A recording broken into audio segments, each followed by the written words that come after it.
So let me talk a little bit about the dance itself and how it has evolved. Originally, when the gals were dressed like this, and they were brought here to the United States because people had seen them dancing in the Middle East. People had seen them dancing in the Middle East at weddings or at little functions around the villages or whatever. And they would dance, and they would use their hips, and they would do these little movements, and they would hardly move. They would be in a tiny, tiny little space because they'd maybe be dancing in a tent or just in a very confined area. So the basic movements of belly dancing are meant to be done in a space this big. You know, you can make so many different shapes with your body and interpret the music without traveling about at all. And that's how it was in its original form. Well, but then the travelers started coming over, the nightclubs started opening up. The whole spectacle of dance became a bigger deal. When the Westerners started coming into the Middle East, it wasn't uncommon for ballet companies from Europe to start traveling through the Middle East, and the Middle East started getting exposed to the Western dance forms, watching these dancers in ballets taking up the whole stage. And people who were creative and thinking, how can we start fusing this together? How can we advance? How can we be more appealing to these Westerners who are used to watching ballet and are now watching people doing this and might not appreciate it? How can we move all this forward? And so the belly dancers that were used to the tiny movements had to start learning how to use a larger amount of space. And so a lot of them took ballet training. This is like back in the 20s and 30s. They started becoming more aware of their audience and getting more stage presence. Then around this time, the Egyptian film industry started really growing. So a lot of the dancers got into films, and they became major movie stars and dancers at the same time.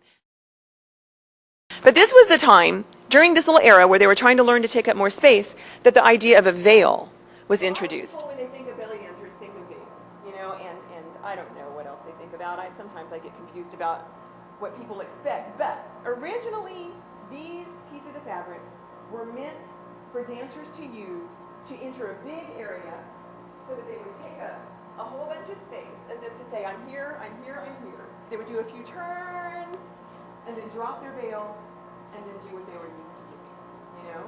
So these little guys were meant for that. Now today, in Western dance, they've gotten into, I mean, you can do a whole dance with veils. They do these little tricks and these kind of things, you know, and little tricks with the veil. But originally, these little guys, the veils, were just meant to transition the dancers from the era of having to remain in a very confined space to being able to use a much larger stage. As the Western travelers started to become more plentiful, certainly as the wars started, there were a lot of military that were going into the Middle East, World War I, World War II. The Western military were wanting to see the dancers. They were willing and very happy to see dancers who were a little more scantily clad. You know, people started noticing that if they had a nightclub open and their dancers had bare midriffs, and another person had a nightclub open and their dancers dressed like that, the one with the bare midriffs made more money. And so the dance costuming started changing. Very much what a costume looks like today. You can see it's just like glitzy, Vegas-looking kind of stuff. So I always think it's important to know it didn't start out that way. It wasn't intended that way. That's largely a Western-influenced idea. Driven by just, you know, money. Yeah, my money. Now, I mean, you know, they're beautiful. They're fun to play with. Don't get me wrong. I have like 20 of them. But still, obviously, that's not what it was all intended to be. So when people talk about harems, what most people think is that there's a group of women over there. They're all going to dance for the Sultan. The Sultan's going to decide who he likes the best, and that's the lucky chick of the evening. This is totally wrong. What that means, it comes from an Arabic word, haram, which means forbidden. And all of the women were put aside like forbidden treasure. They were secluded so that the rest of the people could not get to them. They really were considered treasured. They would dance among themselves to entertain themselves.